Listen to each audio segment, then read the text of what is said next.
Vinícius Torres Freire, o nosso comentarista no Jornal da Gazeta, e nós agora estávamos falando exatamente sobre aquilo que Dilma Rousseff, na campanha, chamava de terrorismo econômico, quando o adversário Aécio Neves apresentava os indicadores da economia, mostrando o país numa situação muito ruim.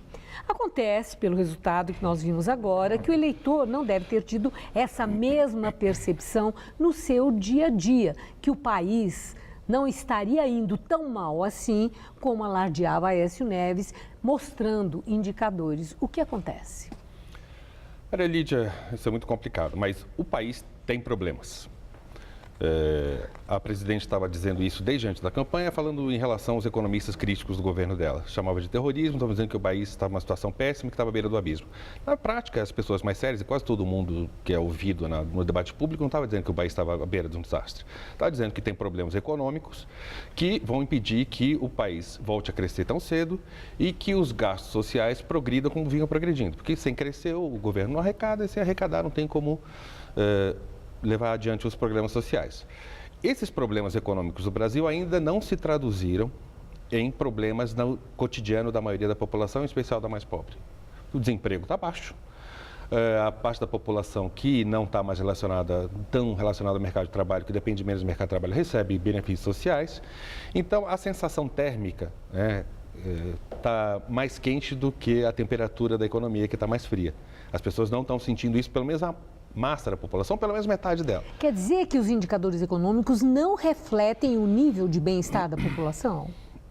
Pode existir uma defasagem. Você pode manter uma situação econômica no dia a dia de uma certa maneira, manter o desemprego baixo por algum tempo. Agora, se a economia não cresce 1, 2, 3 anos, em algum momento isso se reflete no nível de emprego e na arrecadação do governo, que banca os programas sociais e em outras coisas. Então, pode existir uma defasagem por algum tempo. Em algum momento, se essa situação não for corrigida, a gente vai ter problema de desemprego, algum desemprego não tão grande assim.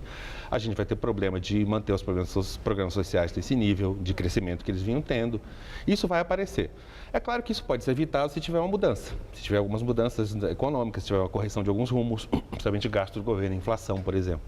Bom, falando em gastos do governo, as promessas não foram poucas. Não foram. Para o cumprimento das promessas, inclusive a ampliação dos programas sociais, né, do refinamento desses programas, isso também foi promessa. Dos dois candidatos, inclusive. De ambos. Então, resta saber, para isso, aumenta-se o endividamento ou cobra-se mais para aumentar a arrecadação? Olha, você pode continuar a aumentar o endividamento, que é o que está sendo feito. Nesse governo, nesses últimos 2 anos, o governo está aumentando o endividamento e está fazendo mais dívida para bancar o aumento de programas sociais, entre outros gastos. Daqui em diante, para você ter uma rearrumação econômica, que não precisa ter efeito tão radical, quanto mais rápido ela foi feita, quanto mais tiver sinalização de que as coisas vão entrar em algum rumo, mais fácil fica. Agora, para fazer essa arrumação, vai ter que ter uma contenção de gasto. Contenção de gasto não significa necessariamente cortar programa social, quer dizer, diminuir o gasto, quer dizer que eles vão crescer mais devagar. E eu acho muito difícil não ter algum aumento de imposto. Agora, quando se fala em aumento de imposto, aí seria em relação a quê? Aquilo que compõe o dia a dia da população e que, de fato, aí torna bem perceptível ou outro tipo de imposto? O que estava na pauta dos economistas, que eles vinham discutindo nas duas campanhas, quer dizer, alguns, no caso da campanha do Aécio, mais claramente, e no caso da Dilma, menos, porque a presidente está muito fechada sobre o que ela vai fazer no próximo governo em termos econômicos, mas tem os economistas que já foram do governo dela e têm essas ideias, estavam dizendo o seguinte: aumentar um pouquinho de cada coisa. Por exemplo, a volta do imposto sobre combustível, a CID, aumentar a tarifa do setor elétrico, que não é a volta de imposto, mas é deixar e fazer com que o governo não gaste mais para subsidiar a tarifa. Então, tem gente até que falou em volta em alguma medida da CPMF, mas eu acho que vão ser pequenas mexidas. Mas eles têm que passar pelo Congresso, tem que haver... CID não.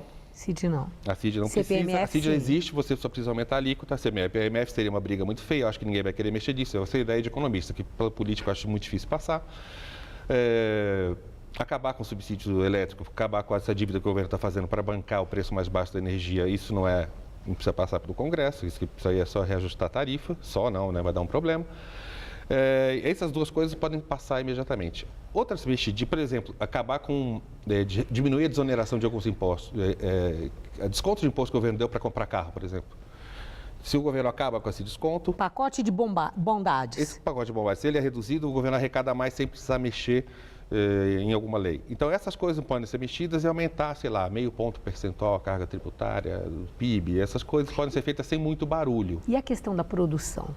Né, uma vez que nós falamos dos pacotes de bondades, né, o empresariado, para a indústria voltar a ter um ânimo para o investimento, é necessário que aí haja por parte do governo uma ação especial de atendimento às reivindicações?